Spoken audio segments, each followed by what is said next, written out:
just wait for the panelists. So the just wait participants for a couple of join. minutes. From now on, we would be audible to the participants.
Further, I think we can.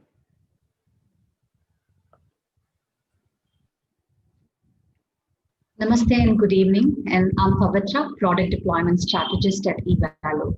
On behalf of Evalo, I welcome you all to this virtual event on this auspicious day of Dhanteras. We thank you all for taking time off your schedule and joining us for this event. It is so great to be having participants joining in from across the length and breadth of this country. In a moment, I'll be introducing our panelists who will be discuss interesting actionable on embracing technology in retail valuation for 45 minutes.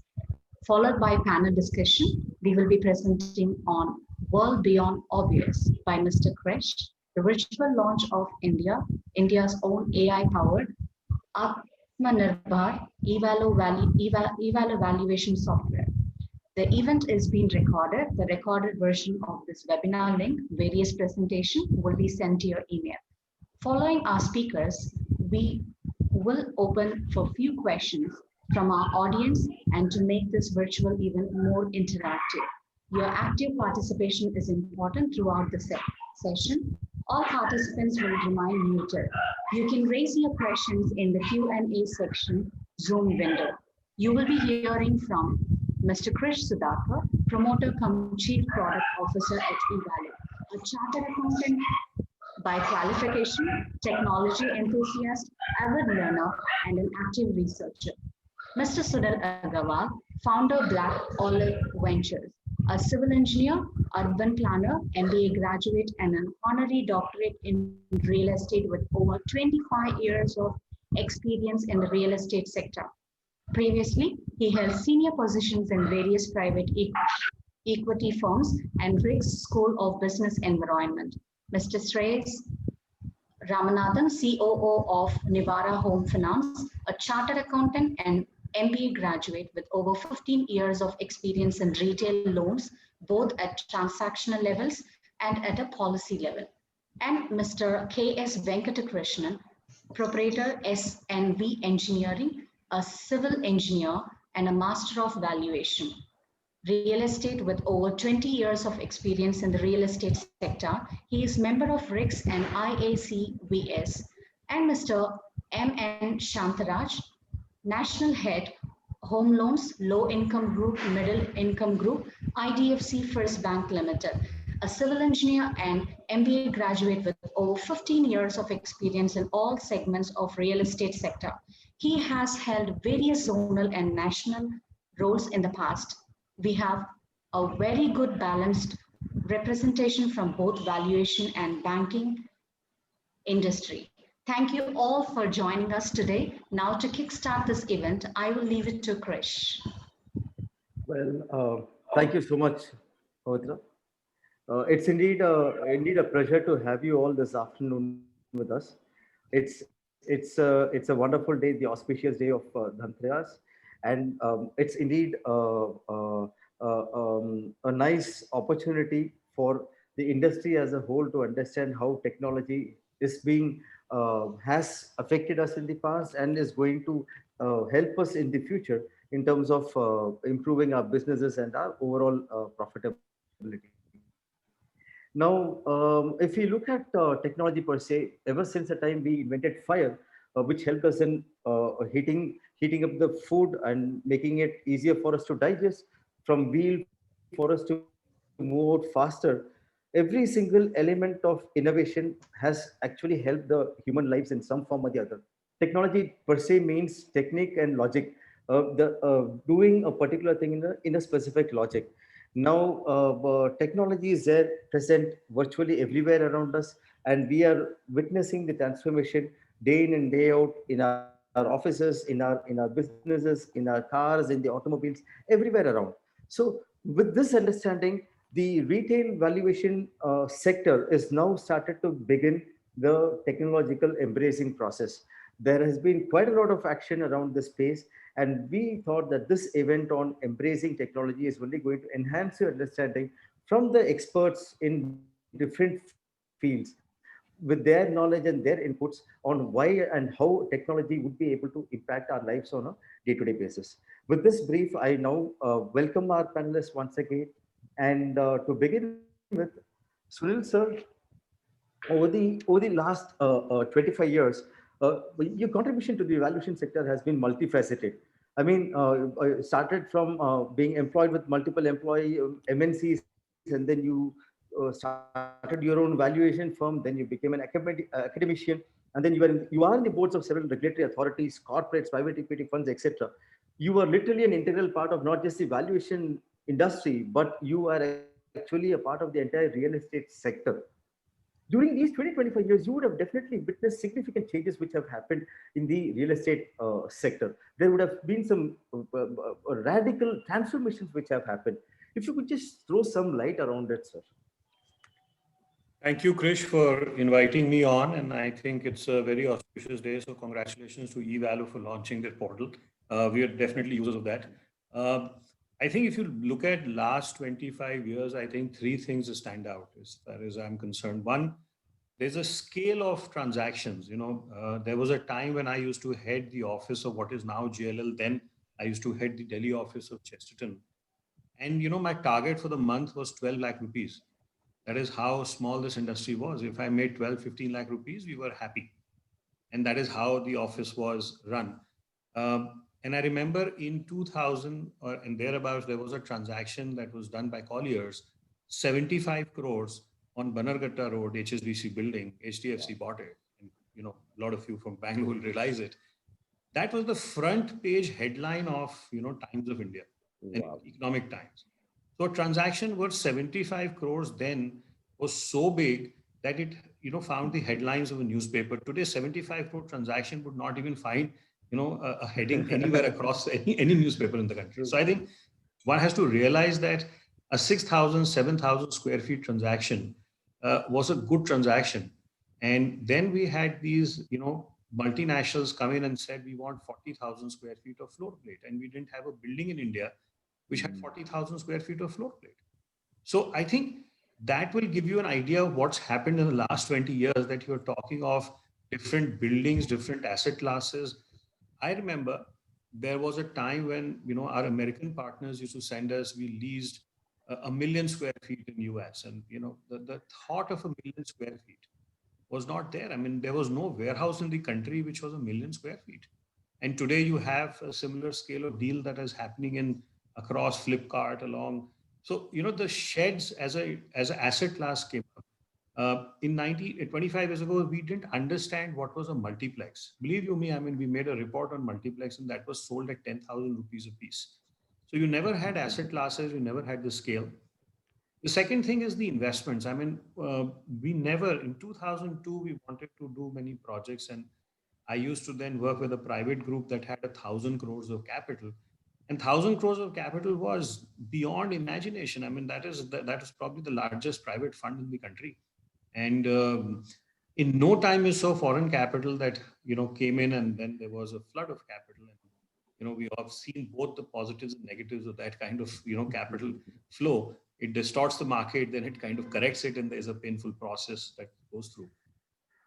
Mortgage industry, and third is technology. Now, when I say there's a lot of investment that came in, a lot of scale of operations that came in, but I think somewhere technology in this sector is still distant. Though we use a lot of technology now, presentation, Zoom, we have a lot of these drones, and then you have itself software that kind of integrate a lot of things. But I think that is something that both at the construction level, at the service industry level, this industry is kind of lagged behind. So when you look at purely technology, it's changed in the world. It has started to change, but I don't know how many buildings use Maiwan technology, how many of them use prefab construction. We do not have buildings that have a green integration or lean construction practices to valuations, which are still done. Person has to go visit. Some of that thing will remain, but I think when you look at technology, purely technology, even when you give loans, and I think Shreyas is in that field and Shantaraj is in that field. I mean, it's only last 4-5 years that we've heard of automated evaluation of the guy who's applying for loan. I mean, therefore, you can assess all his, financials sitting at one place, and pretty much the time period is crashed. So I think that is one thing that has changed, but still, I think a lot needs to be desired. So pretty much those three areas that I see very, very different world from. And the other thing that's changed is that, guys like Shantaraj, yourself, and, Shreyas, who are probably a little younger than me, actually have come into willingly, embracing this industry. Otherwise, in 95, 97, I went to IIT, which was a college, in engineering college, a management college, and I wanted to recruit a few people. They gave me the last slot. What I was left with is a whole, we didn't want to recruit them. And come 2004-5, when this whole private equity started to come, we went to IIM, Ahmedabad, and we were given slot to day one. That's how real estate had moved, and people wanted to embrace it. So I think it's a fantastic industry. I have never seen anybody who's got into real estate ever get out of real estate. So yeah, times have really changed, and I've been very happy to see this whole transformation. If technology changes, then I think you will see a complete transformation of this industry, is what I feel. Awesome. So thank you so much. Emergence of new asset classes has actually changed the lives significantly. Scale of operations, and of course, technology. You said you're still lagging behind. But Shant, now coming to you from a sales standpoint, you've been driving sales and marketing for decades now. Now, there have been days, I still recall, when manual sales used to happen on the roadsides, but things have now changed over to digital SEO driven sales. Could you just take us through on how technology has transformed the sales and marketing as a function? True, Sudha. First of all, thank you for having me on the panel, and congratulations on launching the Evalo platform on this auspicious day. Okay? Couple of things I just like to take forward from what Mr. Sunil said. Two basic things. One, the scale of the industry has tremendously changed completely. And the second thing, just a personal anecdote was when Sunilji mentioned that I did my civil engineering, and that was not even an option when I did that 20 years back. Okay, people didn't want to go into civil engineering. Now that's one of the choices which are there right now. Okay, so that's a huge change in terms of personally, which I'm seeing across. On with respect to the sales part of the mortgages, when I started off, okay, taking a home was the primary driver. Then finding a house was the secondary driver. Okay, now it's actually the house, which personally that is what's the main target right now. Home loans is incidental because most people know that, it's broadly templatized right now. Okay? It was a push business at that time.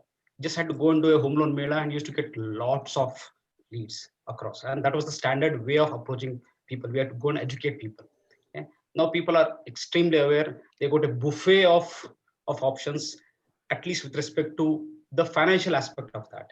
But with respect to the sales, so is there a career still to be made in sales? Is there a relevance for the salespeople even now in this technology-driven age when most people can do it on their own? Of course, yes, because home loans in India right now, even now, okay, on the property appraisal part, okay, having worked across the country, is completely diverse, okay, extremely diverse, needs local knowledge. Even people who are staying in the same locality also need a lot of handholding. Okay, so that is where a sales professional needs to keep on constantly updating themselves with respect to the regulations as well as the property movements, and then try and meet the customers' aspirations demand. A couple of things which I also seen a change is the sales role does not stop now after origination of the loan. Okay, people demand service. Okay, because even now at the time when I started, maybe it was a 10-year loan. On average, a loan still goes on till for 7 more years, and they need service. Okay, and people are willing to pay for that service. Okay, we are seeing that part in our previous avatar as IDFC Bank. Also, that was the proposition. Okay, because coming to an institution who's going to offer loans to the public, okay, we don't have many levers, especially in home loans. It's a highly regulated market. How we're going to evaluate properties? It's a highly driven market, and how we're going to assess the customers. So the key aspect where we can try and differentiate ourselves is the different product propositions and the customer service differentiation. Okay, so that is where we still have a lot actually to do and to learn and keep on updating ourselves. Okay? Fantastic, fantastic. Thank you so much, Shant. The way technology has transformed sales is also very interesting. Now the shift has moved from hardcore selling to solving or traveling with the customer, is what Yes, you're trying to say. So absolutely. the function of sales Absolutely. has Yeah. transformed itself thanks to the technological shift which has now happened. Right. Yeah, yeah. Wonderful. More Wonderful. like a financial advisor. Okay. Financial advisor, a larger role that he is to perform. Right. Yes, yes, Right. yes, yes, Now, yes. Okay. Shreyas, now with regard to the functions of credit, you've held multiple roles across multiple institutions, leading institutions on national positions you've held on credit, risk, product, and operations.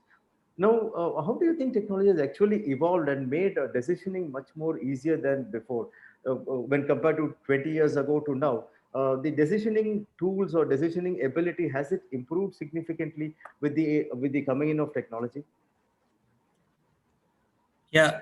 So Sudhakar, what has happened especially in the last 5 years is two major things happened. One is Aadhaar, and the other one was NPCI-led UPI payments. So these were two big game changers which led to quick authentication of a customer. One of the major thing which RBI is also pushing is know your customer. So how well you know your customer. So what happened with Aadhaar initially, which transferred as a DBT scheme, slowly went into India Stack, and now the whole data of India Stack is used by a lot of fintech companies to, you know, um, find who the customer is. You just need an OTP onto your registered number, and it authenticates you. Mhm. And coupled with a penny drop into your account, knows your account. So these two are the two big game changers which has happened in India in the last 5 years. The UPI method, where the single device, a mobile number, is unique to identify you and your bank account. But however, what is happening for companies like India, like if you see, especially mortgages, okay, our mortgage offtake to our GDP is about 10%. It's one of the lowest across the world. So again, we are just skimming the people who are, the upper segment, the affluent mobile people who are there.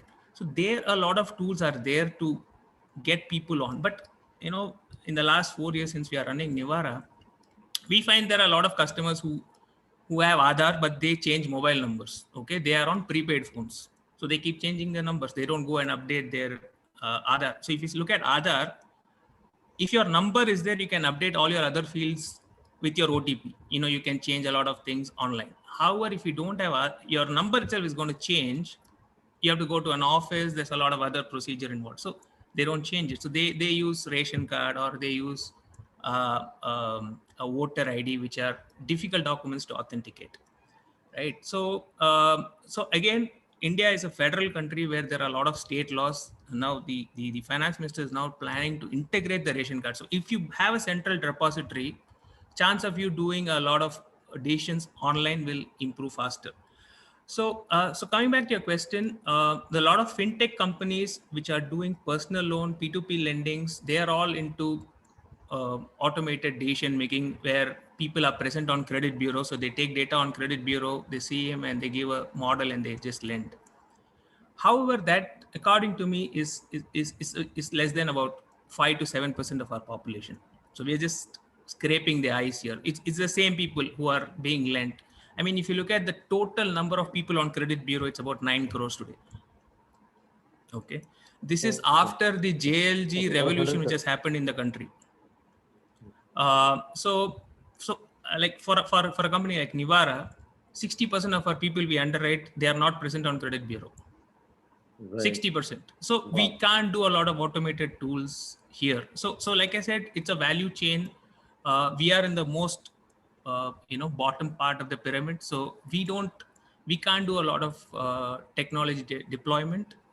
We do it in a limited manner in terms of, let's say, a voter card authentication, because now voter card is coming under a central registry. You can authenticate a customer using his voter card. So few parts of the system has moved online, but a large part remains offline. Okay, awesome. So the Aadhaar has actually transformed the way the lending process happens, is what you're trying to say.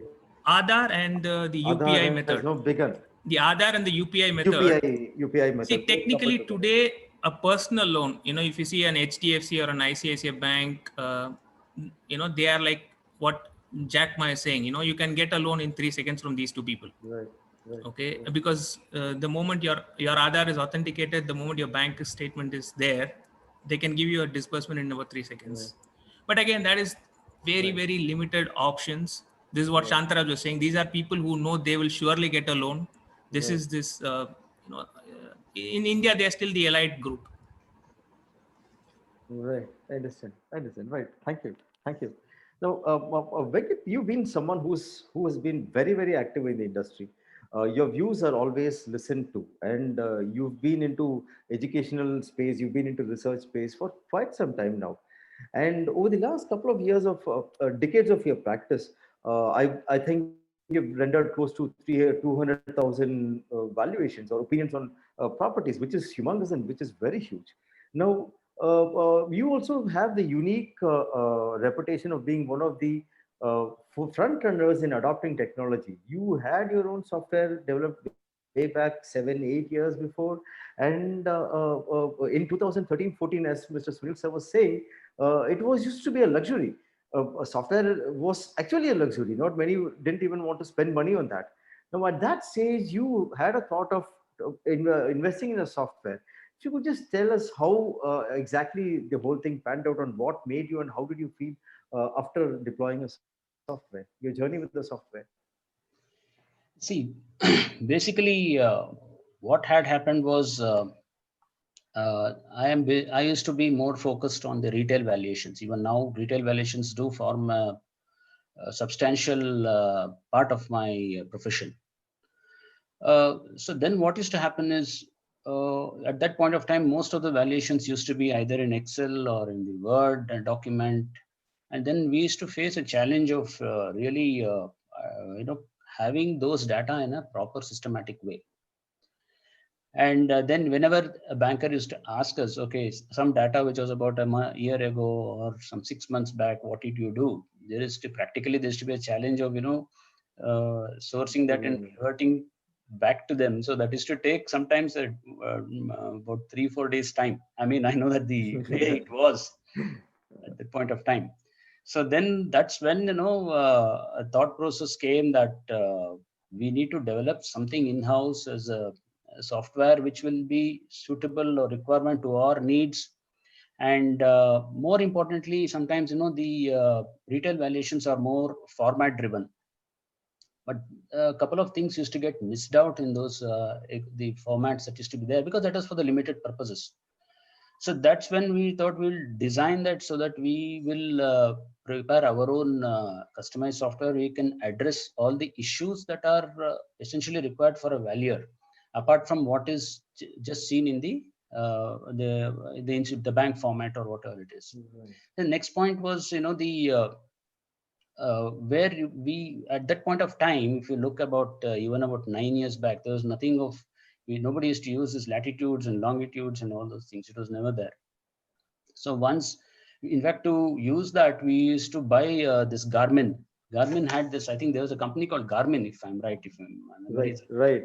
that used to I remember having bought, each used to cost some 6,000 or 7,000 rupees, and that is to record those latitude and longitude. Today everything comes in a mobile. Right. So so what we used to do is take that and record in the software. We had to design such a way that we used to record that in it. Right.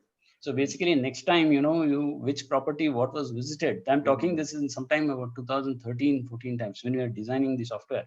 So that it gets recorded and we know which property was visited or where there is an error. Right.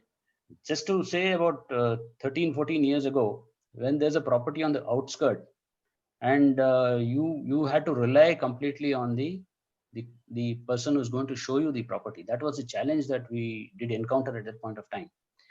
So there used to be a lot of struggle to really know which property you're seeing, which survey number you're seeing. I mean, nothing, because everything you have to be dependent on the hard copies. Right. So, today, if I see those days versus what I see today, the government of Karnataka, they are coming, what's Dishank? It's an app. I think some of them who are from Bangalore or in Karnataka, that the Dishank clearly shows which survey number you're there. So those days, nothing was available. So that's when thought process came in mind that I initially it started with the coordinates. Now that coordinate, what we used to do is record that, come back, and you have the CDPs, our comprehensive development plan. Compare that, where does it come broadly, and see, okay, this is where it is coming in. Because again, you compare with your village map to see what you're seeing and trying to tally it. So these are a lot of trial and errors that eventually happened in that process. True.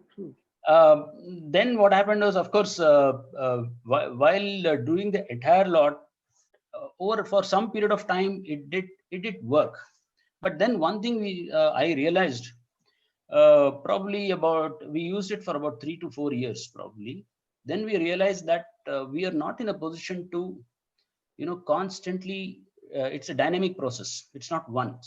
So where, our core profession is to do valuation, not do the software design of the software. So that's when, I think I remember my discussions with you were way back in 2011, right? You were when we met in Chennai. For this time where you were also experimenting on that. Yeah. A lot of trial and run happened. Then probably sometime in February 2018, that's when you shared me that your software. How is this? That I felt it was interesting. So over the period of years, for the 3-4 years from 2013 to 2016, if you see what really happened with, to a certain extent, the datas that we were bringing in were all started getting structured in a certain way. We could immediately refer, then we had to build our own servers there, and those data were getting into it. And for me, the accessing those data were easier at that point of time, because the volumes of data is huge. And more importantly, what happened is over a period of time, if you see, I think Mr. Sunil also is aware that when we are doing the exercises, especially the technical due diligence and the other aspects of the work started becoming more and more important, probably from 2012 onwards or 2013 onwards. I think Sunilji, if you can agree with me, that was a time, banks started seriously, some of the financial institutions focused was real estate, started focusing that there are a lot of inputs that needs to be there before you lend into something. So the data that we could garner from here, when I was doing the retail valuations, I started using it there to know what was it issues or you have an information, pre-hand information on all those assets which are there with you. If not, earlier it used to be all more on the memory. Right. If somebody asked me a land rate, I used to talk more on memory without the data. See, these two things made a lot of difference practically. True. So that's how, we started doing it. It started helping us out in becoming more objective with your information that you are getting in. So that is where we, somewhere the thought process came that let us at least make a try. Let us see how this can come up. Right. So you from a stage where it was a challenge to even identify and establish the identity of the property that we are going to value. Technology has actually now helped us so much that now we have, with some element of confidence, we are able to release a report that ye hai property or iske liye main value, I'm releasing the value for this property. So absolutely some right. value, yeah. So that would, please. Yeah, Venkat, Very interesting what this conversation was, and now it's many years, so I can let out a secret. I used to work as the CEO of a private equity fund, and we had a land in Manesar which was actually back and beyond, because that was just our upcoming area. We acquired the land and we used to take our investors to see the land, and it used to take a fair amount of time. The road was not good. So one day my boss said, why don't you just stay here? I'll go and show this guy land. And so we said, okay, let the boss do it, and we were more than happy to not. So we stood on the main highway, and we said, now it's actually 45 minutes they will be back. So I lit a cigarette and I just was standing, and before my cigarette finished, these guys were back. So I was very surprised. I kind of so I told the boss, but the road was that bad. How did you drive? You drove like a maniac, or what do you do? The road is all built up and you don't know, it's all done. So you don't see those sites that often. So I said, only last week I had come and the road is so, then he said, kya farak padta hai, main wo land dikhata ya ye land dikhata, it is in the same thing. These are only cows which are grazing. So I just showed him a land, and our land is pretty much like that land. Now, this guy to whom he had showed the land was actually, he had a pilot's license in the US. So what he used to do is he used to have a small instrument which was only available to people who had private licenses of flying planes. He went and logged the coordinates. And I told my boss, I said, you've been smart with the wrong guy. Logged in the coordinates, and he was telling that he will then kind of zoom in and see from the Google Maps. Believe you me, till the time legal DD was being done, my boss and I had sleepless nights because he was a big. And unfortunately, for the investor, he actually believed that the land that they were shown was the land, and they invested $1 million in our fund. My goodness. So, you could imagine when, Venkat was saying this about this whole thing, I was just remembering and smiling to myself that, in today's world, never would that have happened. But and my fund was not the only one. There are a couple of others I know who went and showed some land on the periphery which was not theirs, and they just got away with that. And even the lawyers verified, because the land was all clean. There was title that was searched, but there was no way to superimpose and see whether what the investor had seen was the land that we were talking about. So yeah, technology has changed. Absolutely right. Absolutely right. I agree with what Sunilji is saying. So what is happening today is that, see, the one is the speed, and second is the complexity of the exercise. Now, I think since people from the financial institutions with Shantaraj and Shreyas are there, I cannot take about 2 weeks time to, give a decision on a complicated case. Then, everybody is under real trouble. So then these kind of technologies today, it helps in processing of your turnaround times, basically. So one way is, turnaround time is the most dreaded word for a valuer, to be frank, because that's where the financial institutions talk. What is your turnaround time? They say whether it's 48 hours, what is the time, or what is the some institutions only 24 hours time.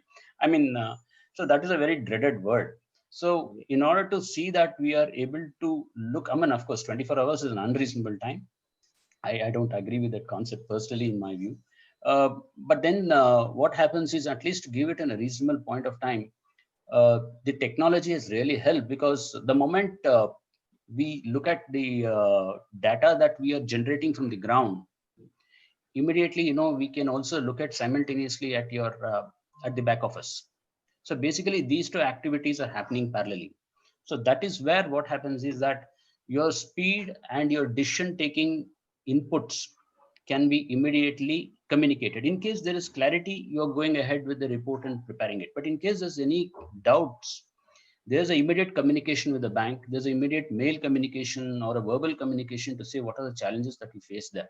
So thereby what is happening is everybody is having some information on the property, and not that nobody is having any information on it. So that is where these the technology has helped. Awesome. Awesome. Fantastic. Fantastic, Vikat. Thanks for your input. Sir, Sunil, sir, now you've been traveling across countries, I mean, into the Western and developed countries. Would you just throw some light on how the valuation firms would have actually benefited by embracing technology, or has technology done any bad at all, or has it only empowered them or enabled them to improve their profession? Okay. No, I think, when I traveled first time to Hong Kong, this was in the year 98. It was about 22 years back. And I saw that our Hong Kong office, which was, at the Wan Chai, hub, had about, 300 to 400 valuers. And they were doing valuation. And the entire office of all the IPCs put together was not 300 people at that time. 87, the employee strength of IPC was not, I mean, many IPCs not even. So to see an office where you did only valuations of 300 people was insane. I mean, I was just, and I said, are you sure this is the valuation office only and this doesn't have agents and the other stuff? And so they said, no, these guys all do valuations. And I said, Hong Kong is a small country. What do they do? They said, Hong Kong revises the valuations, almost every 3 years. And that is the kind of number of properties we have to value. And we are the exclusive valuers. So we just do it, on a basis, which is every 3 years. And then in 97, 98, they were using technology. They said that the valuer didn't have to actually leave the seat because a lot of data. There is a set of team that just goes around and gets data for all property and puts in a value, which is irrespective, and the valuer at the office has enough evidences that he can see on the cloud, which is their registration data, and they can sort of look at a valuation and they can finalize a value.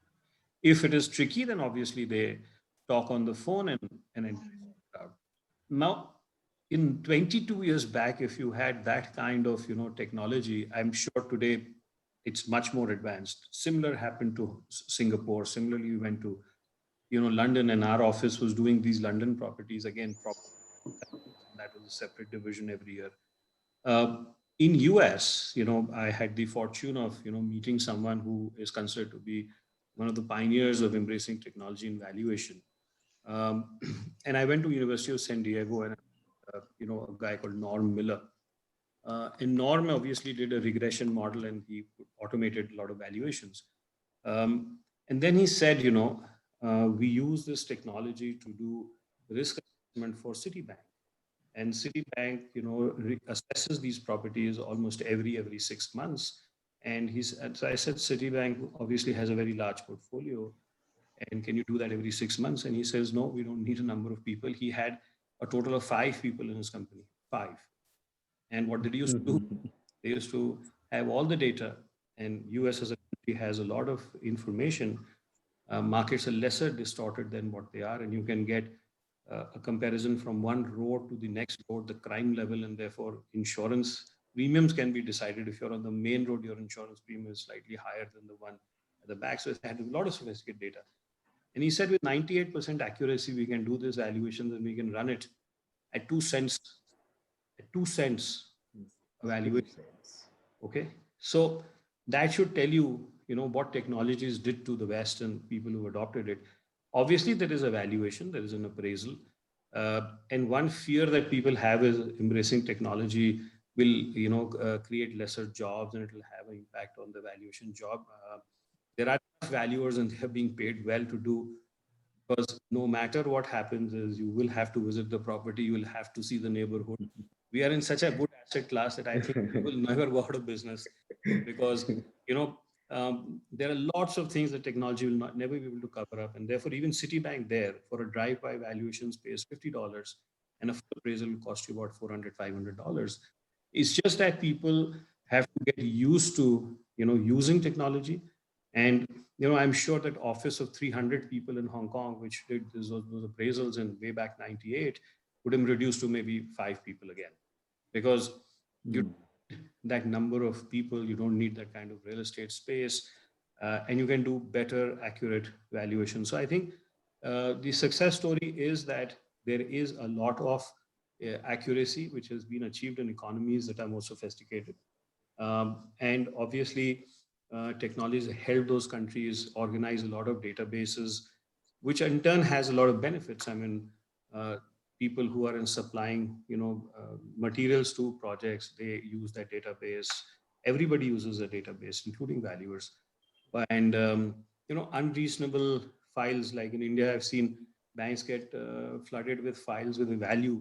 Now, the difference can be so large that you don't even know, whether the guy has come to the table, is he asking for 50 lakh rupees, his property is worth 30 lakhs or 70 lakhs. I mean, there's still, some bit of human, memory which is required to say whether I want to log in this file or not. And that is quite a waste of time for banks and for values. But I think over the years here, the data will get slowly organized.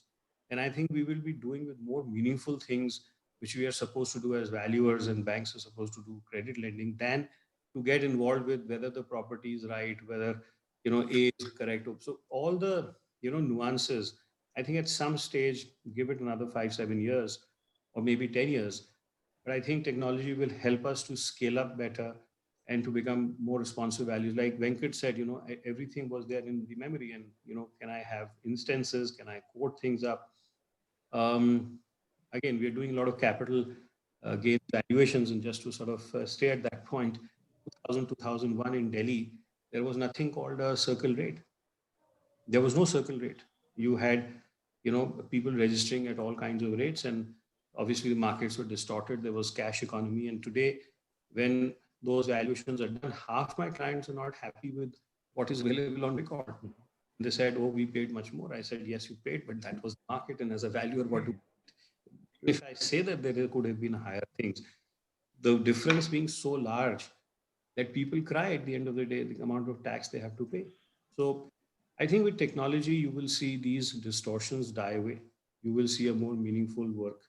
Like other countries, they have benefited. And again, I don't want to get into this debate over this forum, but people, who say what happened to those 300 people who were valuers, which job do they found? Let me tell you, every single IPC I worked with, people didn't stay in valuation business. They were more attracted by the transaction business, and they just moved on there. So smarter boys went to do transactions, others went to do property management. And there is a lot more business, in a lot of other disciplines. And once they have gone there, they have done much better than any other, player who's come in from outside. So if you look at head of, JLL, till very recently, Pankaj Ranjan, he came from a, consulting background. Jaideep Pandit of CBRE comes from a valuation background.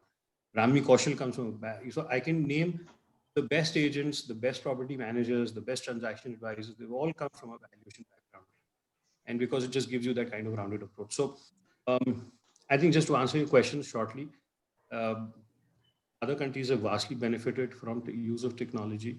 There are many success stories. Now you see in Dubai, a lot of firms have adopted a lot of technology in Dubai. Students that I used to teach, when they used to come back from Dubai, they said, "Hamare yahan to itna database nahi hai, so how do you do valuations?" But I think, with more and more people willing to use technology, spend time and energy, resources, I think it's just that the future benefit of using technology is so large that at this point in time, you can't ignore and say that, what, I'm in a business. While the business survives without technology for so long, I will continue to do that. It's not going to happen. Not going to happen. Awesome, sir. Fantastic. So broadly, you've got good number of success stories by adopting technology. But with this now, Shant, now we've had the last 5 6 months has been really challenging. There has been a new experience that every single one of us at personal and official levels have been going through. What exactly has Corona done to our lives? I mean, you think in some form or the other, why we've had negative effect because of it, but has it in some form or the other advanced us in terms of technology adoption? Have we gone ahead of time slightly? Yeah, so a couple of things. One, of course, it has made us imperative for us to adopt technology. Second, it has also made us think through our own existing beliefs as to ऐसे कैसे चलेगा, will this work or not. Okay, in fact, for the last 6 months, being the front end which interacts with the customers, which touch base with the customer, where we believe that one of the reasons why we stay or have this role is to interact with the customers.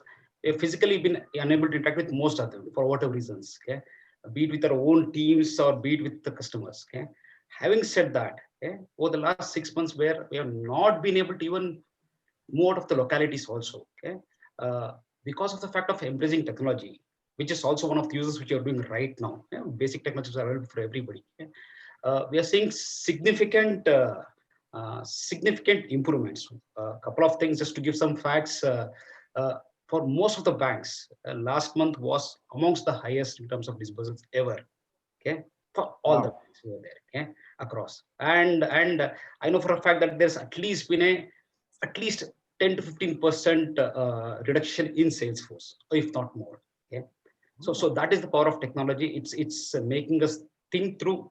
Okay, think through as to what else can be achieved. Can we increase our cost of efficiencies and also with respect to our cost of acquisition. Uh, with respect to the kind of enablers which you're using right now with respect to technologies, of course, one was ensuring that most of the identifiers, Shreyas mentioned the India stack, that is helping us ensuring that the identifiers, the KYC norms, okay, are automated. We are able to use what is already developed in the Indian ecosystem. The other part, of course, is in the assessment part. Okay, I think that's where the mortgage business is also going towards. Okay, because there's still a lot of intelligence, manual intelligence involved in assessing of a customer for various reasons. Okay. So right now we have uh, adoption of technologies which helps us in maybe assessing bank statements, in assessing financial statements, okay, which most banks, okay, are using right now, and that is giving us a lot of dividends with respect to one in terms of crunching the turnaround times, and second in terms of ensuring that information to the customer, okay, about our decision goes much faster and directly from the bank. Okay? So of course, it is making us rethink through our beliefs also. Okay? True, fantastic. Tougher days gives us some opportunities too, right?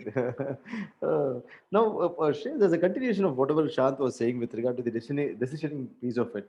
We still recall way back in 2000, early 2000, when Sybil was first introduced. It wasn't all that robust. It was still throwing out incorrect information, or it was not comprehensive. But now in 2020, you're saying 60% of your customers still don't come from the organized sector.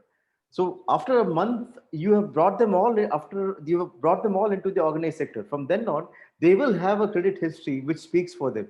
So in one way, the NBFC, the affordable segment is actually bringing a lot of such people into the banking system, the frontline banking system. But in this process, as a startup NBFC, which is about 3 4 years old, do you have any machine learning algorithms or any other AI algorithms which are helping you at the decisioning stage? Are there any tools which are available, or how are you actually going about that? So we are still working out on models, Sudhakar. Our size is still small, so we don't have a large sample set to create a machine learning tool. The for a obvious thing for a machine learning tool work, you should have a large sample. Otherwise, you're going to have a lot of false positives running out of the model. So we still don't have much of machine learning models. We have our own methods of some intelligence at a pin code level. at a profile level, which we have built, which will help our underwriting process. Like I said, we are in the the bottom part of the value chain.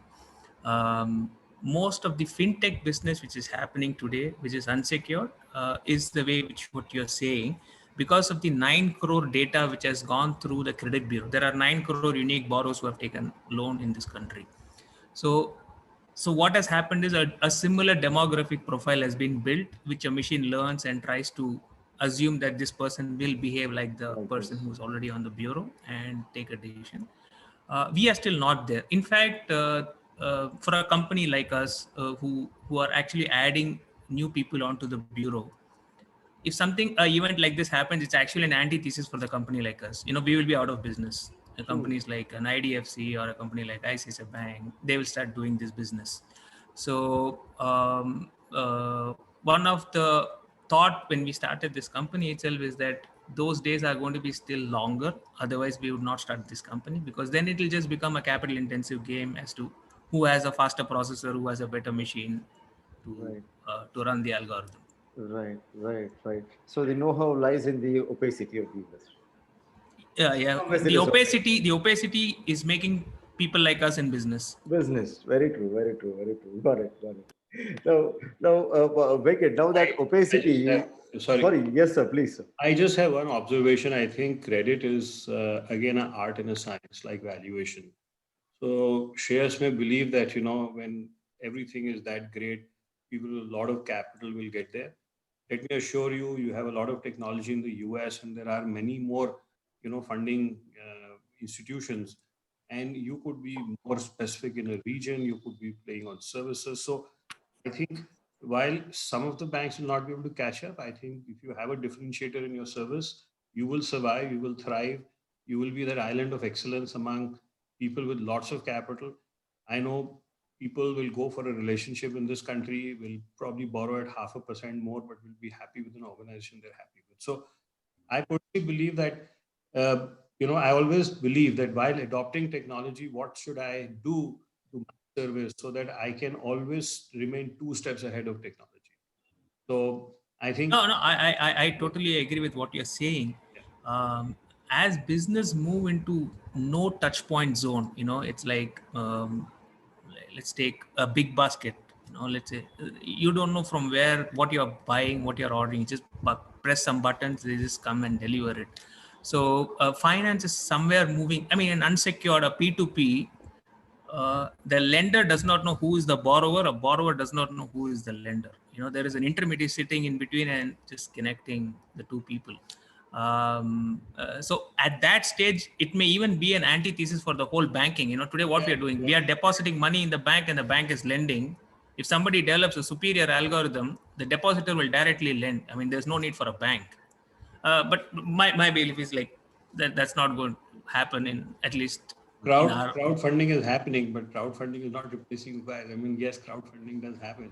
People directly the guy, but I think there'll be enough space for everybody. I think technology may push out some sectors, some jobs, but the more human beings are like such, they will evolve a technology to make things simpler. That thing will make the life complicated. They will go to the next stage, develop something to simplify the complication, and this game will go on. So I think we're all we are is the feeling that I have, and what I really want to tell all the participants here is that not adopting technology is the biggest risk. If you do not adopt technology, you have this feeling that I will not adopt technology, and if you adopt technology, jobs will go. This will happen. No, this is not going to happen. Every technology that has come in has always increased the footprint of job market. May not be exactly in the market that you are in, but slightly here or there. So that's my view. I mean, we all will do our business the way we are. We just have to keep evolving, embracing technology, moving, thinking what technology will do is something that we can be always smarter and say we'll stay ahead of that. Right. True, sir.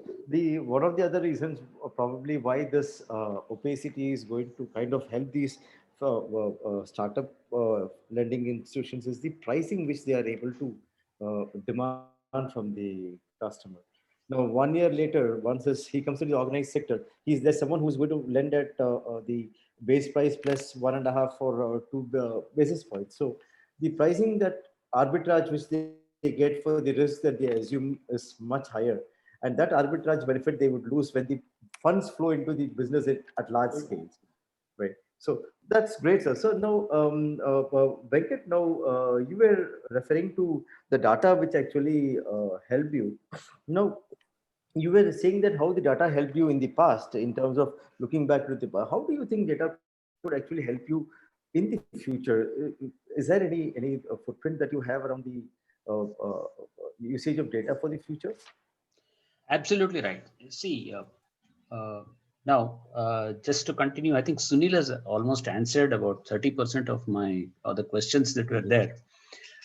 See, what really happens here is that just to compare the decision-making time in a valuation exercise, even today, we are not come out of it completely, is that more than the analysis of the value that we need to derive, we are spending time more on identification issues that are there in respect of the valuation. And second point is our government, the datas are so, for example, let me put it in a very ground level situation. You have a sale deed which is talking something. When you go to the site and see there, the numberings and other factors are something different. You go to the corporation office or the BBMP office or either panchayat properties, depending on where it is coming, there it is something different. So at each level, you have you have things which are completely different. Now, as a valuer, we are spending our time corroborating all these things to say to the banker that, oh, this is what I have seen, and at the end of the day, that finally I'm also seeing to the extent that there is an electricity bill that is there. So I'm spending all my time in corroborating and very less time on the focusing on the value aspect of it. So this is where the challenges that would come up for a valuer, and this time must be reduced basically. So a valuation firm which can embrace a technology. Now, what is the meaning of embracing a technology? Embracing of a technology comes in that what you are seeing at the ground level, plus whatever the government and revenue records that are going to be in place, there has to be some what you can call as a consensus, or there is to be some correlation. And if there is certain element of correlation amongst all these things, then what happens? The job of a valuer to that extent reduces. So that is where technology will play a very important role. Now, I was just talking at that time that we have this Dishank apps in Karnataka. That's a wonderful app by the government. I think I would say that most of the valuers are using here in, at least in Bangalore, as far as you know, most of the valuers are using it. Now that will help us, especially if the properties are in the fringes of the city. It is going to help us out that I know, okay, so when I'm looking and referring at the document, now with the technology, two things happen. Earlier, you used to carry all the document physically. You used to carry those the sale deeds or whatever document that is given to you. Today, what happens is the moment when you are seeing it, those documents you are able to verify immediately at the site where you're standing, along with these apps which are there, which become handy. You may not have all the documents at place, but at least these inputs will help you out, and it makes you handy there, so that you have some knowledge on the place where you're seeing some inputs that are there. And what happens is the moment you record this will become a data for you to carry out your future exercises that come in place. I'll just give an example. See, we were doing an exercise recently at Chikmagalur. Now, Chikmagalur it's a vast terrain. It's an area of certain specific plantations and coffee plantations in those areas.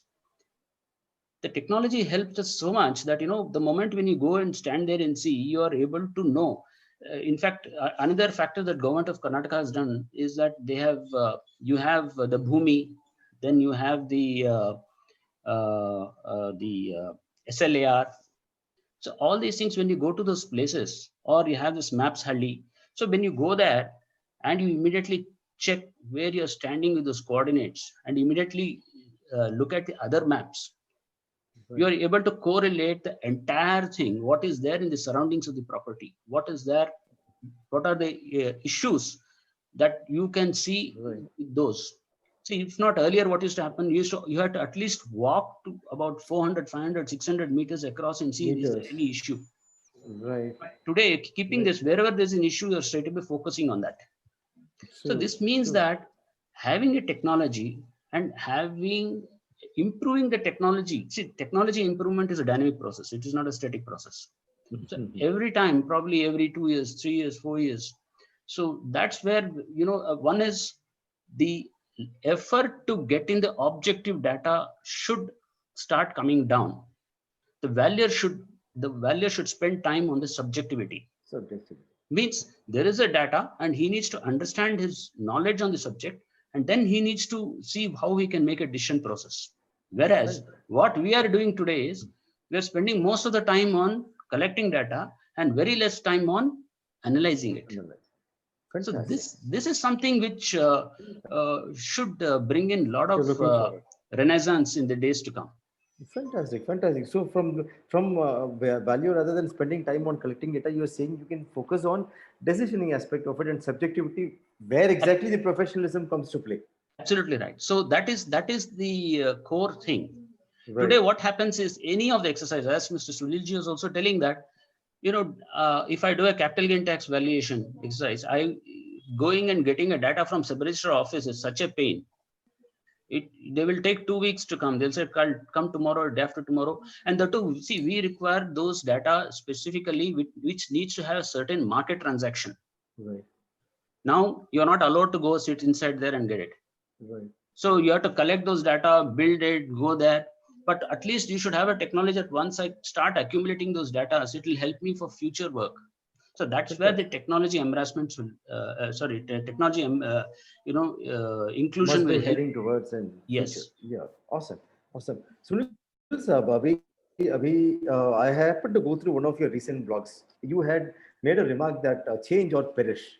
That I felt was really a very, very powerful message that you were trying to convey. You are a thought leader for this industry. Now, how do you think the Indian valuation sector is heading towards this, sir? I mean, are we late? We are late, or there is never something called as late? I think there is never something called late. So the sooner people technology, better it is. And I think one has to change constantly, whether it is about embracing technology or even then rationalizing your methods of what you want to do. My own philosophy has been that there is nothing as permanent as change. When the only permanency I see is people change, businesses change, environments change all the time.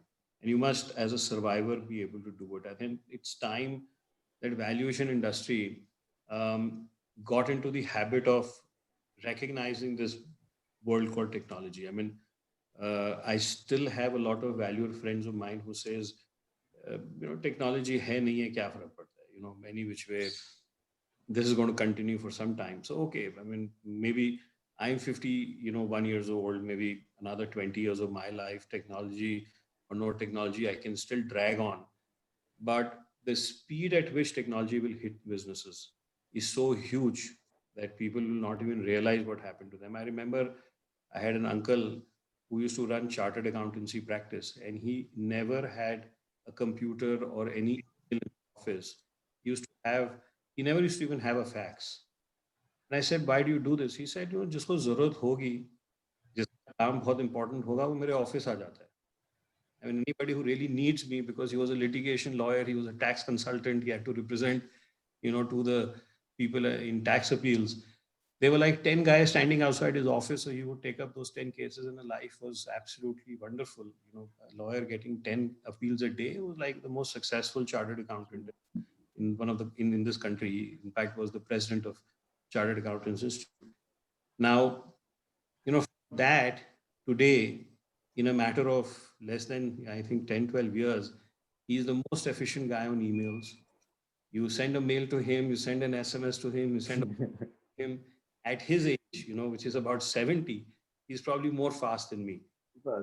I said, why? What's happened? He said, you know what? My son was supposed to join the business, and I realized with my habit, my business is going to die. So I had to this business alive because I had to do it for my children.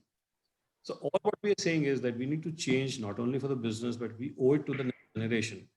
And we need to make sure that we have enough technology inputs. And technology doesn't mean you stop using your mind. As Venkat is saying, you are using technology to sort out things which are so very difficult to sort of do, at the same time are consuming a lot of time. With technology, you can do better valuations, you can eliminate mistakes. At times, even if you are in sort of a diversion with what has been there in your system, the reason why. You may still go to the field, you may still find that data is different, because when markets will change, your data will definitely not be what the changed market will have. But then you will have a reason as to why what happened. And it is always good to use technology because you can track, you can have the chain of events. As Venkat was saying that, ask me 1.5 years back, it took him 4 days.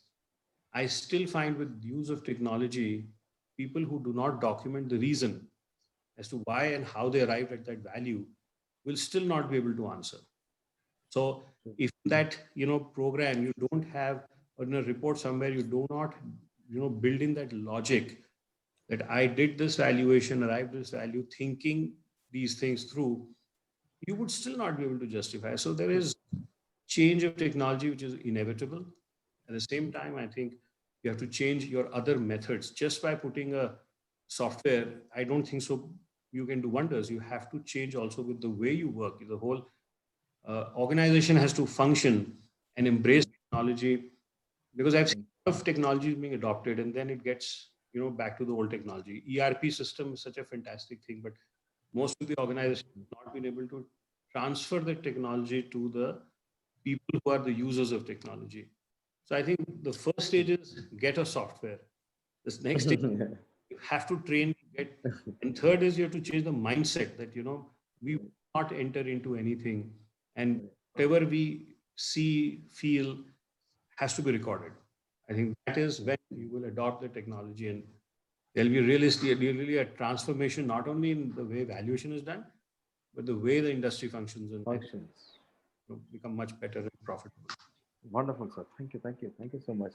Now, Shant, coming to your concluding remarks, how do you see the technological shift happening in the near future? We are now speaking about IoTs, the devices communicating with each other. I still recall Shreyas once he wanted to book a cab, and then all of a sudden he gets a message from Swiggy or someone saying that here I'll give you can pick up your snacks on the way. He booked a cab, and someone says that you can pick up snacks or something on the way. So that's how things are interacting around us now. How do you think from a sales standpoint in the near future, you think how you think things are going to impact? Someone goes, sees a property, then you get an alert that so and so has seen a property, you can contact him for loan. Ad if you're watching YouTube also. Okay. Yeah, possible. It's so pervasive now. Yeah, true. And you spoke of the near future. So I'll just give you one small anecdote. Okay. Because of the COVID and various factors also, and because probably it was in the design. Okay. So once a loan is approved and the property also is clear and the customer wants to go for a loan. Okay. We had to complete the entire disbursement process, for which we had a huge army of somebody called the credit processing associate, who basically checks everything and then ensures that it's properly disbursed. So now we have started something which is primarily a pre-printed uh, uh, loan documentation process completely, and along with the e-mandate form. Okay, so that has eliminated the CPA model completely. Okay, so close to 80% of them is already as we speak.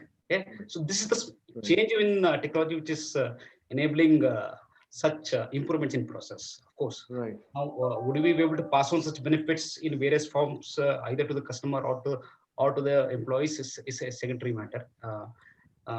So there is just no limit or okay. Sunil also mentioned the fact that credit assessment is an art. Okay, just to take this forward, the entire process is also an art. That's where the technology can help us. Okay, maybe for example, one of the thoughts was that once a loan is taken, there are a lot of times the rates fluctuate, and most of the customers sometimes want to reduce their EMIs, or sometimes they want to reduce the tenor. Okay, so now imagine if we actually allow that allow that that possibility to the customer himself. Even now, as I speak, across the industry, you don't have that facility online. Okay, few banks tried that. Our predecessor bank also tried that. Okay, that was a huge selling point, or even a selling point for the customer also, because loan is there for a long time. Okay, so this is where technology can help, and this is where technology can also help differentiate newcomers or old comers to uh, uh, outside to think outside the box. Yeah. Fantastic, fantastic. I just wanted to add one thing is where the technology is today helping us out is especially both from the financial institution angle and the from a values angle is, let us say there is a, particular case that you're handling on valuation. With technology, if that person is having entering to different multiple institutions, so the data today shared is so fast that it is very quickly one can come to know that yeah, this guy has gone into XYZ institutions, and there is a caution that okay, there's some issue that is there. So today, earlier that used to not be the case. If you talk about 10 years ago, it used to be a different situation. Because what happens is with a software and with the technology that you're using, you will immediately come to the moment you are entering the system. Say 6 months back, you'd have done the same valuation with somebody else, or maybe a year back. True. You're immediately aware, okay, this is the case, this is the history of this property, and this is the issues. Just like a patient's, if you go to a hospital, you have a patient History. list, a history sheet. The same thing, it gets reflected. And Right. where both the valuer and the financial institution both are, they are aware of the issues that could be there. Right. The Right. patterns, the way how things are happening. So that way, technology helps a lot. Right. That was in fact my last this one for you. But I'm happy that you've already brought it into this discussion.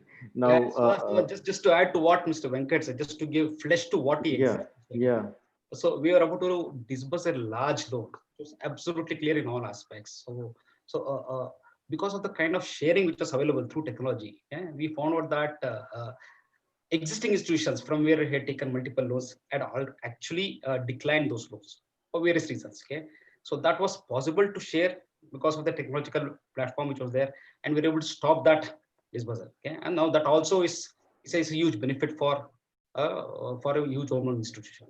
Yeah, just wanted to just flesh that what Mr. Venkat said. Yeah. yeah. I understand.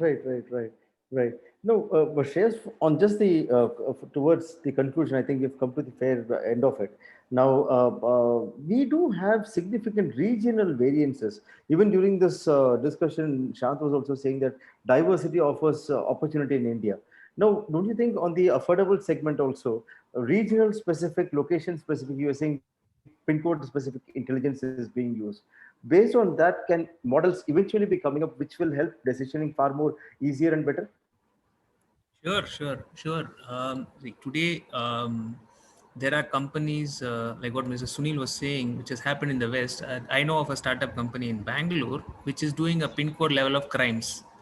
Okay, so it tells you what is the propensity of your customer to, get into Criminal act. a criminal act. Most of the court records are digitized today. So just with your couple of credentials, we can check whether you have a case running in the country.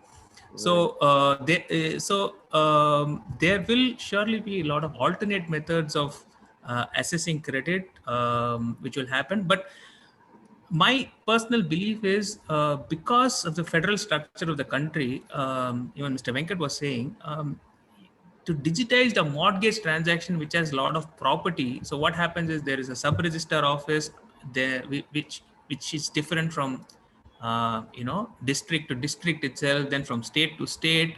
Then you have the revenue office, which gives them documents. Then you have the stamp acts. You have federal laws. So certain places you register mortgage, certain places you don't register the mortgage. You just send an intimation.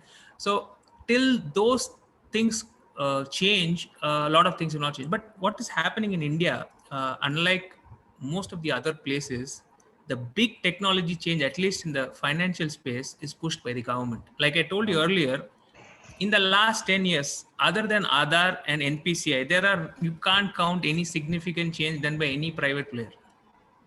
Okay, so it's again the government which is pushing a huge revolution. You can have small things which are coming by players. We did this new, we did that new, but in terms of a game-changing scenario, it's done by the government. So in that sense, if they do something in terms of a property where they bring a unified code, but again, that is fringing into the the federal structure of the country, where the states have a lot of freedom to do. Like you say, when GST came, 3 years back, after whatever happened, today any person who has GST today has more or less a pre-approved loan from anybody. True. Because you have one number where you just type your GST number, more or less people know what is your turnover in the last 6 months. People will take a decision whether we can fund you or not, subject to your other things. So a similar code of property, if it comes, this business can be far more digitized, and you can reach and you can move it into a far more turnaround time. But like you say, what does the customer actually want? Like I said, today mortgage is reaching to only the top 7-8% of this country. Right. Okay. The other guy doesn't care whether you give a loan in 1 day or 100 days. He just cares whether you give a loan. Right. Okay. Right. So the first part is to bring them into inclusion. Like when the Jan Dhan system happened, most of them, today everybody has a bank account. That's what the government says, but there are no transaction into that bank account. It's the same rich man who getting the loans again and again from multiple people. So till the technology hits the last guy, all of us are going to be in business. Right. So ultimately, you're trying to say there are people who need money, but you don't have the confidence of lending, which technology may sometime in future offer us. I will not only say confidence. I will not even say confidence. Today, let's say a bank like what Shantaraj is working, the unit economics is so prohibitive that he can't lend to this customer at that rate because he's little outside. You need time, you need effort to go there and reach this guy. It's not only a confidence measure. The cost of acquisition is far more than the income. Is far more higher. Yeah. So their technology has to break the barrier in terms of reaching. Like let's say, so that's why people are moving into self-service. You apply online yourself. Right. But although the 4G revolution has happened, the 5G is going to come. Today, 91% of this country is on prepaid mobiles. They are not on postpaid mobiles. They're still, and about 65% are on feature phones. Okay, so there is still going to be a lot of time where a phone, unless a smartphone comes to about, let's say 2000 or 2500, which is what Jio is trying to do, the cost of acquisition of that guy is going to be far higher than a risk perspective. Right. I got it. Thanks, Shant. I think it's been a wonderful gathering. A lot of insights into it. This was truly more equally enlightening, like what the Festival of Lights are going to be tomorrow. But I apologize. I think if short beyond time, I really apologize for the time that you've spent and spared on this wonderful day. It's in fact a very memorable moment because we're going to launch our revamped and redesigned product, and having you all before that is like a very memorable event. So with this, I would really wish to thank you all once again for pulling up your time and being a part of this event. On behalf of Evalo and the entire team at Evalo, I wish you all a happy Diwali and Dhanteras. Thank you. Wish you a very happy Diwali, Sudhakar and all my fellow panelists. Thank you so much. Wish all of you happy Diwali. Very happy. Thank you. Thank you. Happy Diwali, Sudhakar. Pleasure to be here. Thank you. Thank you, Shes. Thank you so much. Thank you. So I would just request you, if time permits, to just carry along with us. We just have another half-an-hour session where the launch would actually be taking place. There are a couple of short videos, and post which Q&A would be there. But I just personally request you, if in case you have time, you may please continue being with us for the next half an hour, few minutes. Thank you. Pavitra, it is over to you. Thanks to the panelists, and it was indeed an informative session. Now I invite Vijay to launch the product video. Vijay? Thank you, Pavitra. Yes, it was indeed a very informative session, and I really like to take this opportunity to launch the product video. Let me not take too much time. Jyoti.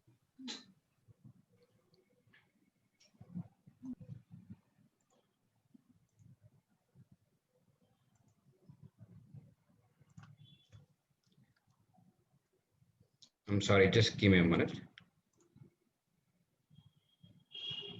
We are getting used to the new normal.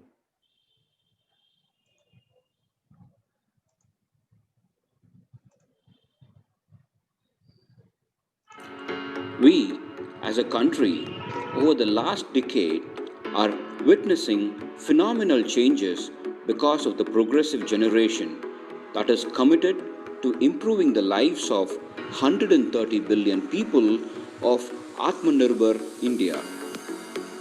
This has been done through paradigm shifts in many government policies. In addition, India has gained international recognition in advancing software technology industry as a formidable partner in innovation. Humans are great in delegating. We delegated physical work to machines after industrial revolution. Subsequently, the computing work of a human brain was delegated to computers. Soon thereafter, the computers were also delegated with the task of controlling the machines. And now, the humans are beginning to delegate one of the brain's most complex tasks called decision making. Welcome to the data powered world of artificial intelligence. We learn from five senses, but machines learn only from data. Data is the new age wealth. Collect, validate, manage exceptions, store, protect. Introducing a partner in wealth creation.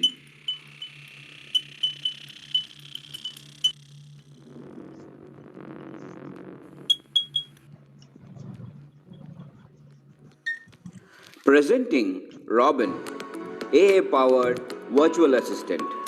Site engineer simulates multiple parameters to evaluate the property manually.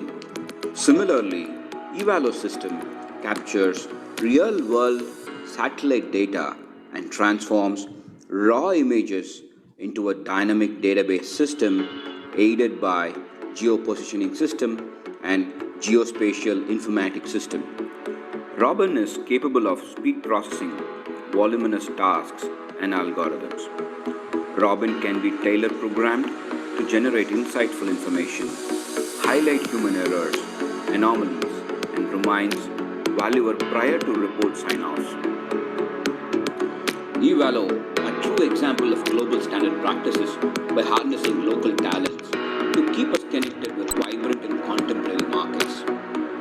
On this occasion of Dhanteras, the festival of giving joy and happiness, Evalo team takes this opportunity to thank the Valuation fraternity.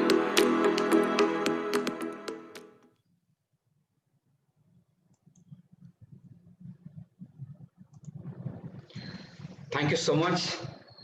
Uh, it has been indeed a great pleasure for me to launch this video on this special occasion. And from here, I'll hand it over to Pavitra for the further events of the discussion. Thank you, Vijay. And now we move on to the next presentation on the world beyond obvious by Mr. Krish. Mr. Krish. Yeah, thanks. I'll just rush it up quickly as we're short of time. Now, over the next few minutes, let me just give you a brief on what was the principle, the guiding principles behind the redevelopment of Evalo.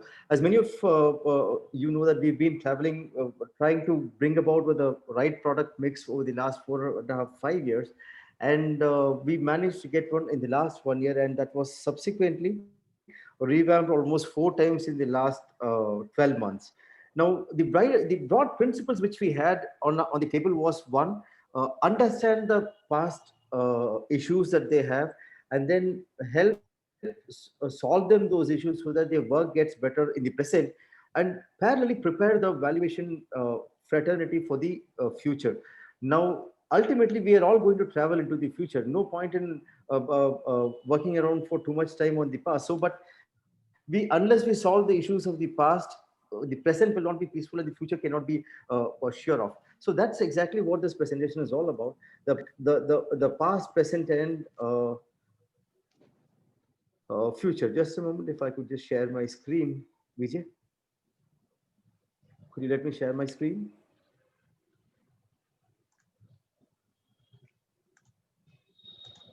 Yes. Yeah, thank you. Yeah. So this is all about the technology of the past. Now, how did we go about doing it? We broke down the entire valuation process into six main activities and 90 sub activities. Now, whether a valuer is going to do 100 reports a month or 5,000 reports a month, these activities are going to remain the same. The scale of or repetition of these activities would go up or come down depending on the number of transactions. But it's similar to I cooking for 1% or 100%. The activity will be the same, but the scale of my operations could differ. Now, we were focusing on understanding those activities which impact directly. And on closely observing them, we found wastages to the extent of 340%. And that was actually pretty huge when compared to any other industry. As Venkat and Sunil sir was saying during the course of this one, now valuer has to stay focused on his subjectivity. That is where his uniqueness comes inside. Nahi to something comes in from here, goes out from there. That can always be done. So we address the issues of the past, and we try to ensure that the product that we develop is going to make their TAT faster. It is going to make their manage their cost better. It is going to help them manage their collections, receivable better, and then in turn enhance their business profit. These were the immediate goals that we had to address the past.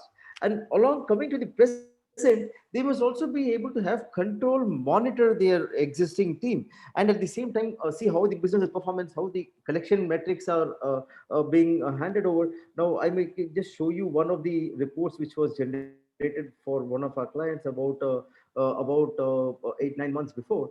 This is per se based on the data valuation data valuation which was done in the software, and then they wanted us to generate some reports like this. Now here this tells them on a monthly basis the kind of contribution that has come in from every single institution. Now say for now he knows clearly from initiations who gives the maximum volumes, from revenue standpoint who gives the maximum volumes. So this ways the revenue and the effort can be better understood in terms of share of volumes between these six clients, how things were happening. In terms of the revenue share, who was contributing how much. So this gives a clear understanding from a business standpoint. Now, this is the average revenue that has been generated per client. Now, the ones which are on the lower side are the ones which are concerned for any business man. Now, we would know the average cost per report, but anything which is less than the cost per report, we are spending our money to generate that report. So these insights can be easily extracted from from the software. Now, coming to the average revenue, branch wise, you could generate the average revenue report, and then this is a TAT report, how the business has performed, and this can help us improve the TAT over a period of time after understanding where exactly we are missing out in terms of individual branch wise, how it has happened in volumes, the ratio between TAT and all those stuff. And additionally, what we also provided them was on the insights into what type of properties, which kind of institution has given. Now, say for example, Cholamandalam has invariably given only individual houses. If we look at HDFC Limited, there is a mix of three different types of properties. On Standard Chartered, there is a mix of one, two, three, four, five different properties. So we can understand, we can predict or plan the manpower accordingly. Now, if there is going to be an increase in SCB portfolio where there are going to be five different variances which comes inside, then the skill set of the site engineers may vary. But when it comes to these set kind of this one, I mean, you can take decisions, whatever be it, depending on the type of valuations which are being done. Then we gave an analysis on the valuation on the basis on the value which was arrived at. I mean, in the sense how valuable it was or how I mean, what was the average value of property? What was the total value of properties done for any particular institution? And the next one was directly connected to productivity. Now, if you look at it, how many reports were issued in the first go? Now, Venkat was saying, we keep working repeatedly on the same thing.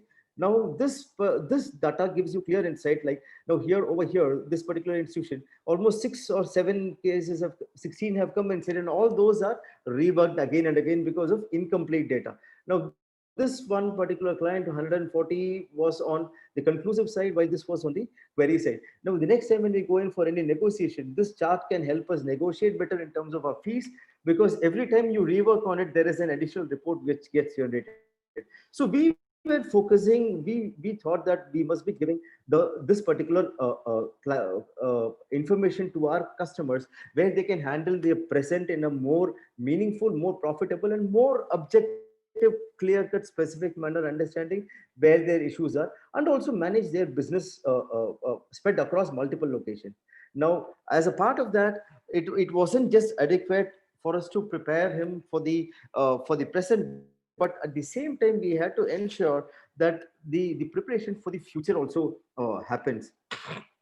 No, that is where the actual challenge came, because from today to tomorrow, the transition is going to be very huge, from an entire manual system to a completely digitized system. It was actually a major challenge that we had to overcome. We were working on Robin for almost 2.5, 3 years, try to bring him as much close as possible to what the industry can adopt, and we had to go actually deeper, much deeper. So what we understood was, if we will have to prepare the industry for the future, then we'll have to start capturing the subtle relationships which exist, which are absolutely intricate and complex. Those are not visible to the naked eye, but they are manifested somewhere in the valuation report. Somewhere or the other, that intricate relationships are there in the valuation report, but which cannot be seen. But that has to be unearthed, and that is where we thought technology has started offering good number of tools, and some of the tools which are like GIS, GPS, then several algorithms, and then nowadays we have high-end security encryption so that data is secured, and then cloud storage offers a completely new gamut of integration possibilities, and then dedupes and API integrations are really useful tools which are available these days. Some of these relationships that we see here on the left top chart are actually possible from the world which is hidden inside the reports. What we have done in Evalo is, like, we have developed 45 new unique features which will help the valuation firm to actually start collecting data in a manner and storing the data which will can help them at any given point of time, 2 saal baad ya 3 saal baad, whenever they would want to have uh, uh, a plan for future for a transformation on the way they work. This data is actually going to help them. The way the data is stored in Evalo is completely futuristic. We have attempted to standardize the input as much as possible, so that at any given point of time, any of our subscriber would be at liberty to extract intelligence or download the data, or they would be able to help transform their whole business model. Now, once the data is standardized, there are numerous algorithms across the globe which are available to help the valuation fraternity to develop their own automated valuation model. The only biggest problem in the Indian market is that the data is not available. This, I'm sure, the entire industry would be agreeing with me. What Evalo does is just solves that problem. The robust database structure which is being developed and given to every single subscribers of us is absolutely capable of helping you develop your own automated valuation model at any given point of time. And that's exactly where we are coming into the next one, which is around we call that as the wealth creation.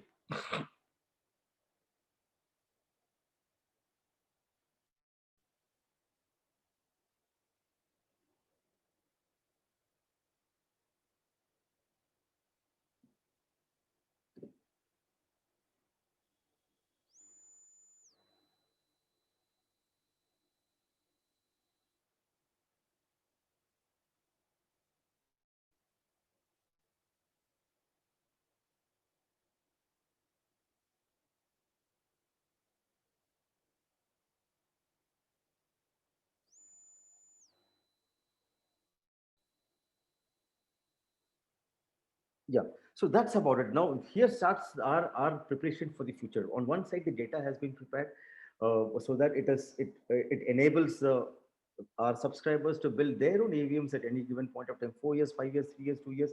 It's their choice. And at the same time, we've also done a POC with this particular this one, and this actually seems to be working, though it is too premature in nature. But this particular POC has been done on aspects which are broadly hidden inside the traditional reports which are getting generated. Now, this is done based on our Indian system. This is not based on the hedonic model or based on the sales regression model. This is entirely based on an Indianized approach. We should be applying for patent in about few months time, and once that is done, we would be able to showcase this with the industry. And this as a part of our preparation for future integrates well with our next big initiative in terms of guiding the valuation industry from X level to X plus level is through 5GX. 5GX is one of the solutions which we are coming in exclusively for the valuation fraternity. And this is a product which would be completely bridging the gaps in the entire ecosystem. 5GX as a product was going to be launched to the financial institutions spread across the country, and via this platform we would be integrating the entire real estate ecosystem, which we propose to integrate the financial institution, the developers, the NBFCs, the banks, and then the insurance company, so that the anything to do with the valuation becomes into a fully connected ecosystem. And as Sunil sir was also saying, more and more technology coming into any sector is only going to make that sector bigger and more transparent. Technology brings in transparency, and with more transparency, more trust gets built. I think I remember listening to Mr. Sahu, IBBI, saying that the industry has to become more transparent, more organized, and then the industry starts growing manifold. So that's this probably the 5GX is probably one single platform which integrates multiple forces which work around the real estate sector. And as a part of our immediate initiative to connect the valuation ecosystem and to help the valuers channelize their efforts, we are bringing in something called as Evalue Connect. This is meant for Evalo subscribers, as for the family of Evalo. I still remember, I just recall one of our panelists, one of the participants putting across that I'm so and so from Goa. Now, Evalo is going to connect all the existing subscribers into one single ecosystem. We would act as the bridge, and where one professional can get the intelligence or insights into a property which is there in some other part of the country. I mean, the entire Evalo family can connect within each other, and we shall be providing a platform, and this could actually enable to overcome some of the existing hurdles or challenges which exist inside the industry.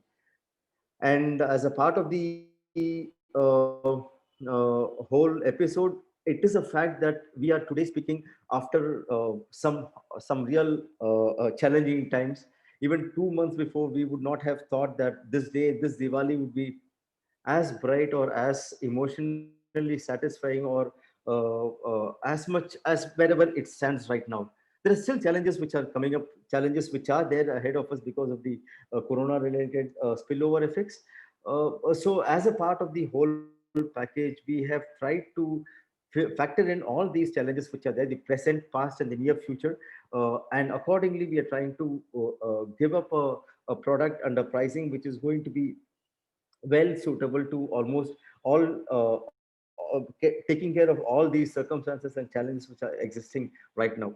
I wish to quickly recall whatever Abraham Lincoln had said, that the best way to predict the future is to create the future.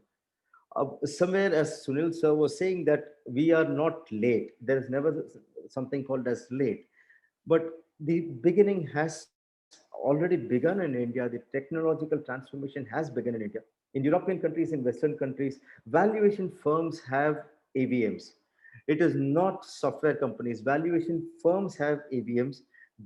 They are the ones who would be able to develop the AVMs, but for which structured data or data in a disciplined manner is essential. Evalo provides you that. It gives you the benefit to handle your present day challenges, but at the back end, your database, you are collecting data which is going to enable you or empower you to build AVMs in the days to come.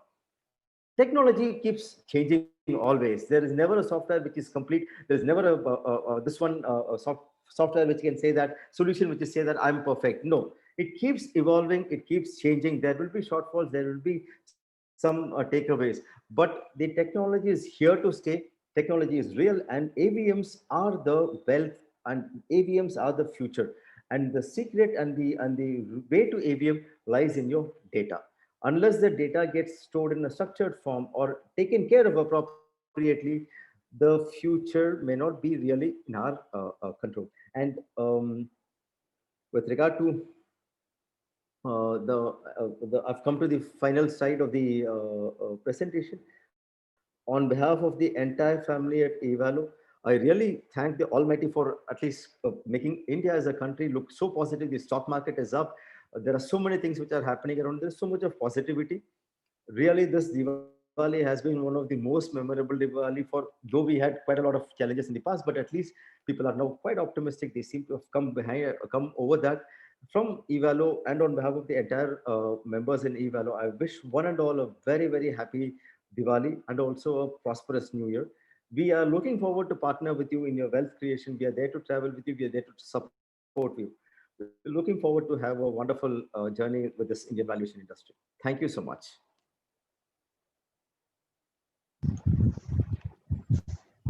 Pavitra, it's up to you. We are opening to the Q&A session.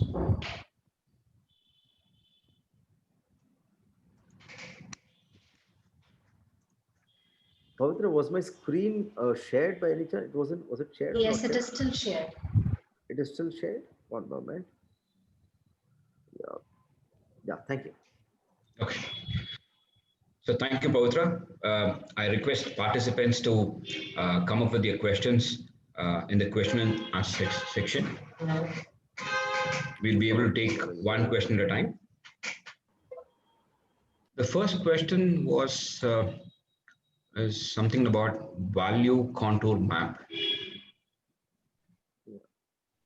Yeah, probably contour maps can be generated. Yes, that shouldn't be an issue at all. Contour maps can be done, but again, for that, we would require the data to be appropriately or stored in an appropriate manner. The inputs can be given. Contour maps can be done. Yeah, that shouldn't be an issue. The second question is, can technology embrace city and out of city property? And what are the different methods we follow in terms of doing valuation? As I understand, based on the technology, is the coordinates we develop over a period of time. As I understand, base of technology is the coordinates we develop over a period of time. Yeah, yeah, yeah. See, technology, it's more to do with, like, see, we train our employees with some maps saying that this is where the city ends and this is where the corporation limits end, this is where the municipality limit starts. The same way, softwares can also be trained. We have ready-made software tools or maps and layers which are available. Google Maps offer us very, very useful solutions or insights. So those can be used, and they are already a part of the solution that we are offering to the industry.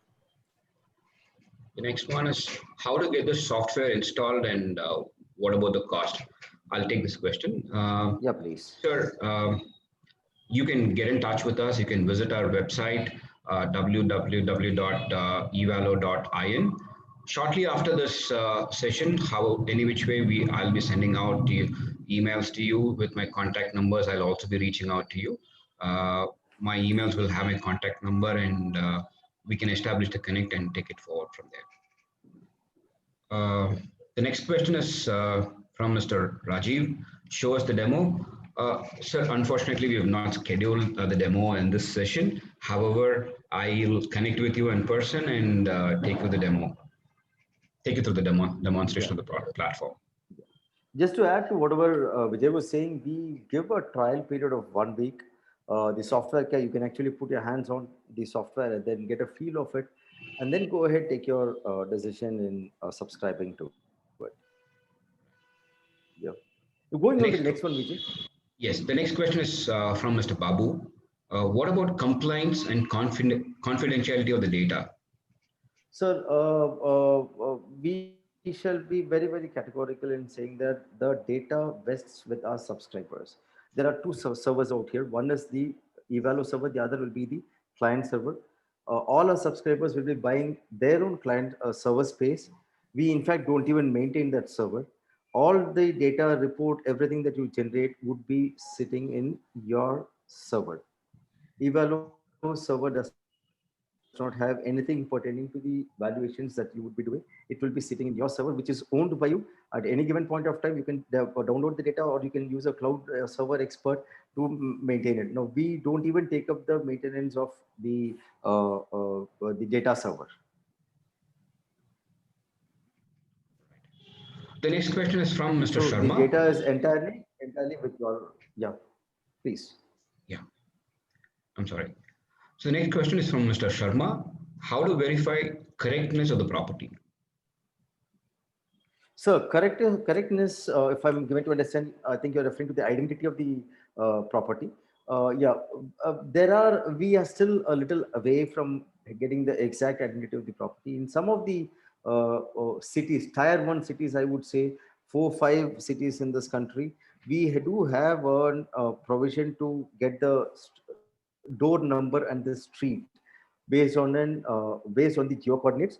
Apart from that, in Karnataka, especially in Bangalore, every single property data has been digitized, and which is being provided in the form of a mobile application, as Mr. Venkat was saying some time back. So there you go, stand on a particular location and then click on a button. It will throw us out who is the owner, what is the size of the property, since when he's the owner, what is the survey number, etc. The complete kundli of the property comes over there. We still don't have that much of transparency in other locations. Telangana is just coping up very soon. I think there is something getting built in Delhi and also in Mumbai, in Gujarat also, if I'm not wrong. Maybe the day is not far. In 2 to 3 years' time, identity should be a concern of the past. We are closely working around it, sir. Uh, Again, a follow-up question from Mr. Sharma. Please provide demos so that we can buy it, and what is the price? Sir, as I said, I will reach out to you in person, and I'll organize a complete demonstration of the product. And as Mr. Krish suggested, we'll also be able to extend a trial to you for about 1 week. You can just try the platform, and from there we can take it forward from there. So thank you so much. And the next question is from Mr. Kanaga Sabapati Ramesh. Can we identify the customer if the valuation is I think he's referring to, let's say, can we identify if the valuation for the particular property was already done, or if the same customer is coming back for a valuation? Yes, sir. That feature is already inbuilt into the platform. That's a robust algorithm. There is in fact three-tier algorithm which has been built in, where it detects based on the address of the property, the locational coordinates, and it also detects based on the image. Now, if one property was already visited by, assuming I'm a valuer, my 1.5, 2 years before I had visited the property and I have the images, then that is already a part of Evalo's this one. Now, subsequently, now when I'm going to visit the property, apart from the latitude and longitude, the software will also compare these two images. And if two images are similar, they need not be in the same direction, same angle, same brightness now. If the features match at least 30 to 40%, the software will automatically throw up to you that these are the other properties with similar images that you have visited in the past. So that is a very robust algorithm which has been built into the system. So our objective was very similar to our one nation, one tax, one nation, one card.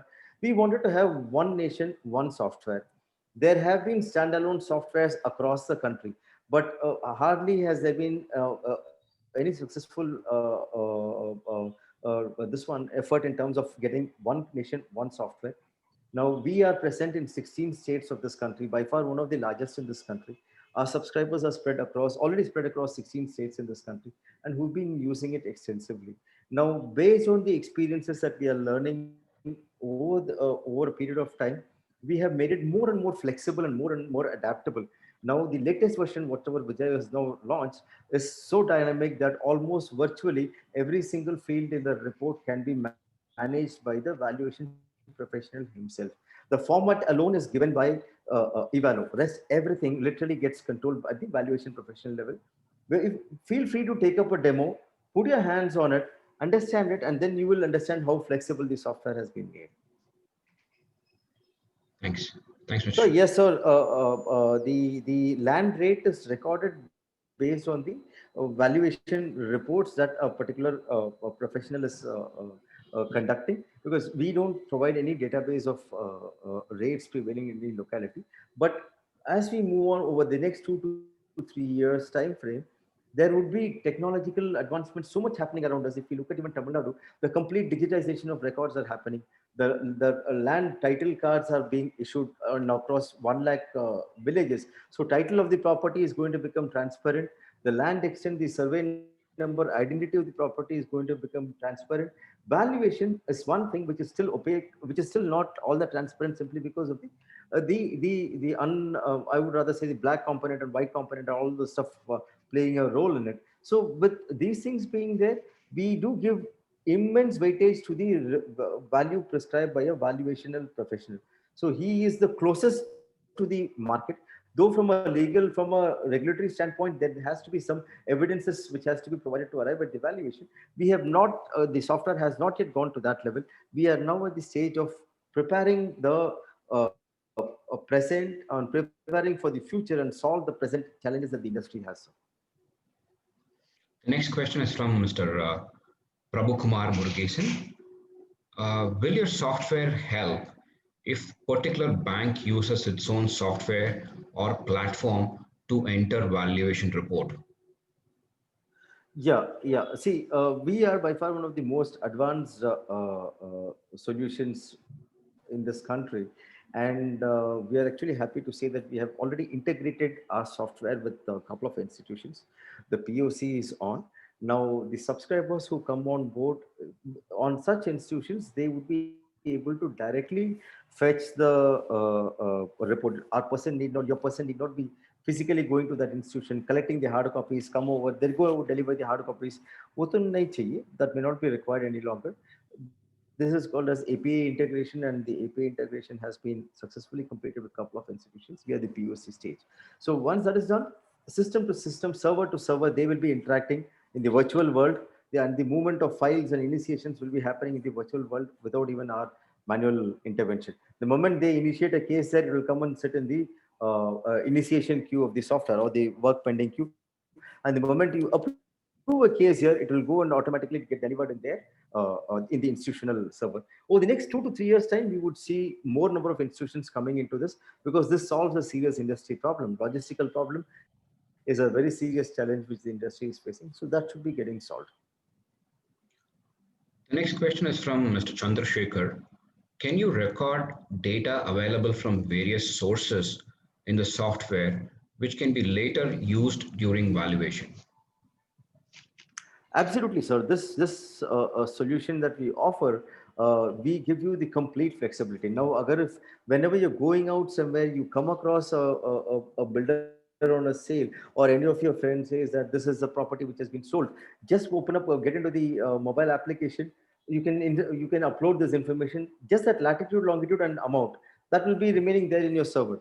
If not that, we see a paper advertisement on a legal dispute on a particular property. Capture the latitude, longitude, attach this image, and that remains as a record forever, unless until you delete it, it will not be there. And every time you come across, there is a valuation which is done anywhere closer to that property, even 150, 200 meters also closer to that particular property, Evalo will automatically alert you that this property is in this location. These are the issues. There are demolition orders which are there against this property. Now, there is a road expansion. If we look at our software, we have road expansion maps integrated for almost 1, 2, 3, 4 cities, which includes Delhi also. We where in Delhi, not the NCR region, Delhi. So if a property is being visited in and around or very close to that road expansion zone, the system will alert you that this property has a threat of road expansion. There are coastal regulatory zones which have been mapped in some locations. For Hyderabad, again, the road expansion maps have been integrated. So we are trying to integrate as many solutions which are available in the industry so far, so that over a period of next 2 to 3 years, as Mr. Venkat was saying, subjectivity is the area where we would actually want the professionals to be focusing on. Process, business, objectivity can be taken care by the software. Thank you. I think we're taking all the questions, Mr. Krish. Fantastic, fantastic. So, Kanak Sabapati sir, it's indeed a pleasure having you here with you. And once again, on behalf of the entire team out here, we wish to thank all the participants and all the panelists, and wishing you all a very, very happy Diwali, and hopefully looking for a much more brighter and prosperous Diwali in the years to come. Yep. Thank you, Venkat. Thank you, Shreyas, for being with us. We have shot beyond time by few minutes. Thanks for your patience and thanks for being with us. Thank you. Thank you so Okay, much. Sudhakar. Thank you. Bye. Thank you. Thank Thank you. you. Thank you. Thank you. Thank you, Bye-bye. Shan. Happy Bye bye. Diwali to Mama. Thank you all. Thank you.